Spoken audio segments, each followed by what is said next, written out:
आज वैशाख 3 गते सोमबार साताको दोस्रो कारोबार दिन आजको शेयर बजारमा पनि गिरावट नै आएको छ। करिब 16.8 अङ्कले घटेर नेप्से इन्डेक्स 2006.5 बिन्दु आसपासमा आइपुगेको छ। कारोबार रकम 2 अर्ब 80 करोडभन्दा थोरै कमको छ। आजको शेयर बजारको अवस्था के कस्तो रहेको छ, विभिन्न टेक्निकल टुल्सहरूको अवस्था के कस्तो रहेको छ, टेक्निकल्ली नेप्सेको मुभमेन्ट के कस्तो रहेको छ, समीक्षा गर्नको लागि सधैँ चाहिँ आज पनि नेप्से एनालाइसिस लिएर म उपस्थित भइसकेको छु। नमस्ते, म हरि लामिछाने हजुरहरूलाई मेरो युट्युब च्यानलमा हार्दिक स्वागत गर्दछु।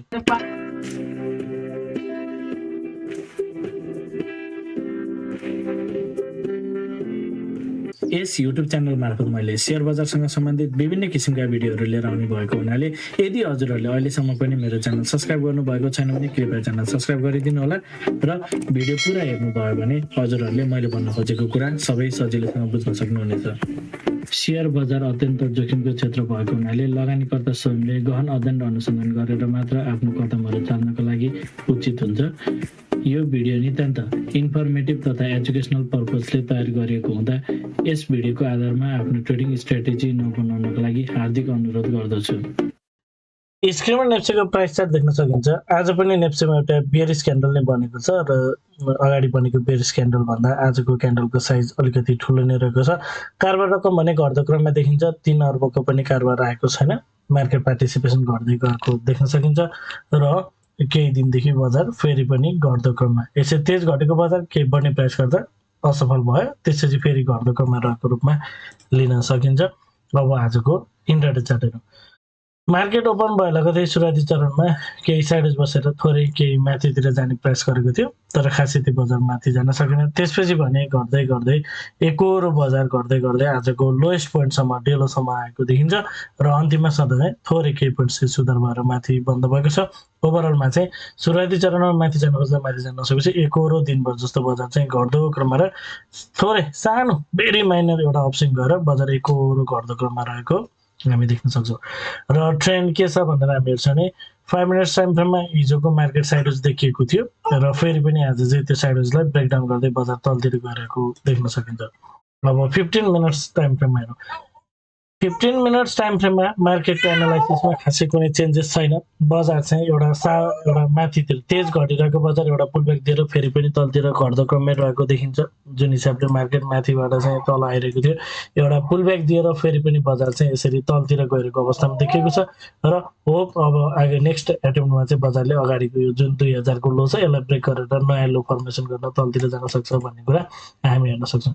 15 मिनट्स टाइम फ्रेममा मार्केट स्ट्रक्चर स्टिल पनि बियरिश भएको हुनाले हामीले पुनः पनि यो लोलाई ब्रेक गरेर अर्को नयाँ लो चाहिँ तलतिर बढ्न सक्छ भनेर हामीले एजम्सन गर्न सक्छौँ। बजार जस्ट एउटा पुलब्याकको लागि मात्र माथितिर गएको थियो भन्ने कुरा हामी हेर्न सक्छौँ। यसरी तल आइरहेको बजार माथि जाने क्रममा पहिलो लेभल्स भनेको 2040 देखि 2052 सम्मको लेभललाई पार गर्छ गर्दैन त्यो हेर्न जरुरी छ भन्ने कुरा थियो। फर्स्ट टार्गेट भनेको 2040 देखि 2052 सम्म। यदि 2052 लाई पार गर्दै माथि गयो भने नयाँ टार्गेट राख्न सकिन्छ, होइन भने फेरि पनि बजार तलतिर जान सक्छ भन्ने कुरा थियो र मार्केटमा हाम्रो एनालाइसिस अनुसार मार्केटले चाहिँ ट्याक्क म्याच गरेको जस्तो देखिएको छ। ओभरअलमा बजार जहिले पनि अगाडि बढिरहेको हुन्छ, हामीले बजारलाई फलो गर्ने हो र मोर प्रोबेबल के हुनसक्छ भनेर एजम्सन गर्ने प्रयास गर्ने हो। एउटा जानकारी, यदि हजुरहरू स्मार्ट मनी कन्सेप्ट एसएमसी सिक्न चाहनुहुन्छ भने कृपया सम्पर्क गर्नुहोला। 9863805867 यहाँ स्क्रिनमा नम्बर छ, यसमा कल, मेसेज अथवा व्हाट्सएप गर्न सक्नुहुनेछ। साथै यदि हजुरहरू मेरो सल्लाहमा सेयर खरिद बिक्री गर्न चाहनुहुन्छ एज एडभाइजरी रूपमा पनि मलाई लिन चाहनुहुन्छ भने यही नम्बरमा सम्पर्क गर्नुहोला। र न्यू इयर अफर यदि हजुरहरूले 1 हप्तासम्म सम्पर्क गर्नुभयो भने हजुरहरूलाई फीमा चाहिँ 25% डिस्काउन्ट रहेको कुरा पनि जानकारी गराउन चाहन्छु। सो विथिन दिस विक यदि हजुरहरू इन्ट्रेस्टेड हुनुहुन्छ भने कृपया सम्पर्क गर्नुहोला। ओके, अब आवरली टाइम फ्रेम जाउँ। आवरली टाइम फ्रेममा मार्केट स्ट्रक्चर बियरिश छ। अगाडिको जुन लो छ यो लो भन्दा मार्केट लोवर लो बनिसकेको छ। इन्टरनली पनि मार्केटले एउटा बियरिश स्ट्रक्चर क्रिएट गर्दै बजार तलतिर झरिरहेको थियो। एउटा मार्केट कुनै एउटा लो क्रिएट गरिसकेपछि एउटा शार्प प्राइस एउटा इम्पल्सिभ माथितिर जाने प्रयास गरेको थियो, तर यो इम्पल्सिभ मुभले पनि बजारलाई यो अगाडिको हाईलाई पार गरेर माथितिर लान सकेन र फेरि त्यहाँबाट गर्दै गर्दै बजार तल आएको छ। यसरी तल आउने क्रममा जुन लेभलबाट मार्केटको एउटा मुभ जेनेरेट भएको थियो त्यही लेभलबाट पुनः मार्केट माथितिर जाने प्रयास गर्दा खासै त्यो सफल भएन र फेरि पनि बजार चाहिँ तलतिर गइरहेको छ। यो लेभलबाट चाहिँ जस्ट एउटा माइनर पुलब्याक दिएर फेरि पनि बजार तल जानु छ। अब तल आउने क्रममा यो लेभलमा चाहिँ स्टेबल नहुन सक्ने र बजार केही तलतिर आउन सक्ने स्थितिहरू बुझ्न सकिन्छ।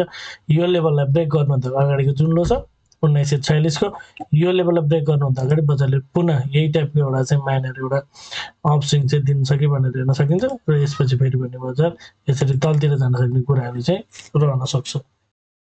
अहिले हामीले हेर्छौँ भने मार्केट यो तल्लो लेभलमा केही साइडेज बसेर मार्केट माथितिर जाने प्रयास गर्दैन। यदि एकुमुलेसन थियो भने पनि खासै यसले चाहिँ मार्केटलाई माथितिर लान सकेन। पुनः माथिबाट चाहिँ फेरि डिस्ट्रिब्युसन हुँदै बजार चाहिँ तलतिर गएको जस्तो देखिएको छ।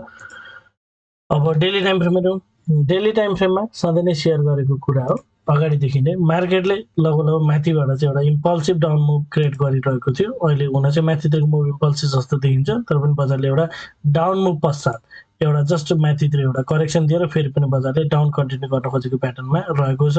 यो माथि चाहिँ एकरो घटिरहेको बजार जस्ट एउटा पुलब्याकको लागि मात्र माथितिर गएको हुन सक्ने पहिलो चरणमा हामीले त्यसरी नै हेर्नुपर्छ भन्ने कुरा थियो र यसरी तल घटेको बजार अब तलतिर जान सक्छ। यो लोलाई ब्रेक गर्दै मार्केट केही तल आउन सक्छ र अब मार्केट तल आउने क्रममा 1975 यो जुन अगाडिको एउटा लास्ट क्यान्डल छ यो मार्केट यसरी बढ्नुभन्दा अगाडिको जुन अन्तिम जहाँ डिमान्ड क्रिएट भएर घटिरहेको बजार जुन लेभलबाट चाहिँ यसरी माथि फर्केको थियो पुनः त्यही क्यान्डलबाट चाहिँ केही थोरै माथितिर एउटा माइनर अपस्विङ दिएर अल्टिमेटली बजार चाहिँ फेरि पनि तलतिरको ट्रेन्ड कन्टिन्यू गर्छ कि भन्ने देखिन्छ।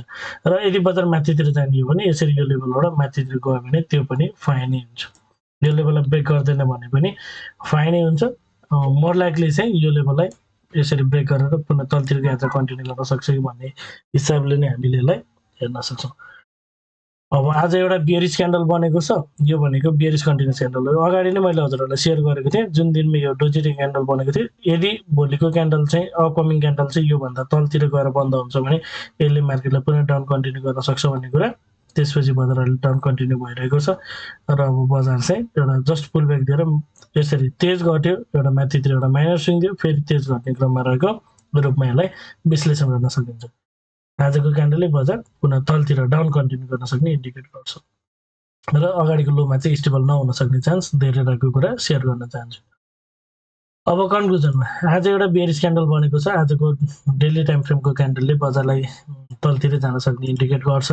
पुनः आउने टाइम फ्रेममा पनि यदि हामी हेर्छौँ भने बजारले खासै कुनै पनि किसिमको रिभर्सलको इन्डिकेसन छैन र यो तल्लो लेभलमा मार्केट यत्रो लामो समय साइडेज बस्दा पनि यसले बजारलाई माथि लान नसकेपछि अब यो लेभलमा पुनः डिमान्ड क्रिएट भएर यहाँबाट बजार फर्किन नसक्ने अवस्थाहरू हुनसक्छ। बजारले यो लेभललाई ब्रेक गर्न सक्ने पोसिबिलिटी धेरै हुनसक्छ।